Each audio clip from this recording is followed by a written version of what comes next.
Gjatë gjysmës së parë të vitit 2013 në SOS telefonin për fëmijë dhe të rinj 0800122222 pranë ambasadës së parë për fëmijë në botë me Gjashi, gjithsesi janë regjistruar 105 paraqitje. Prej tyre vetëm 4 janë fëmijë të cilët kanë pasur guxim të paraqesin dhuna apo shkeljen e ndonjë të drejtë të tyre, ndërsa të tjerat janë të rritur.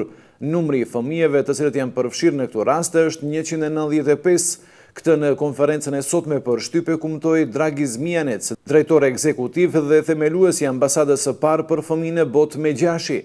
Sipas këtyre të dhënave, për 40 fëmijë ekziston dyshim për keqpërdorim politik gjatë zgjedhjeve lokale apo pas përfundimit të tyre. 38 fëmijë janë ekspozuar kushteve jo përkatëse për jetë, të cilat u pengojnë rritjen optimale dhe zhvillimin si rezultat i varfërisë. 32 fëmijë kanë qenë të pambrojtur dhe janë ekspozuar dhunës në familjet e tyre. 19 fëmijëve u janë shkelur të drejtat gjatë procedurave të divorcit.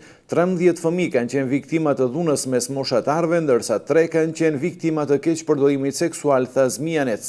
A informoi se vajzat 2 fish më shumë paraqiten për dallim prej djemve dhe se kanë më shumë guxim të paraqiten. Numri më i madh i fëmijëve viktima potencial janë në moshën prej 6 deri 14 vjet. Për 20 vjet që kur është formuar SOS telefoni, për fëmijë dhe të rinj ka 19.700 thirrje për shkeljen e ndonjë të drejte.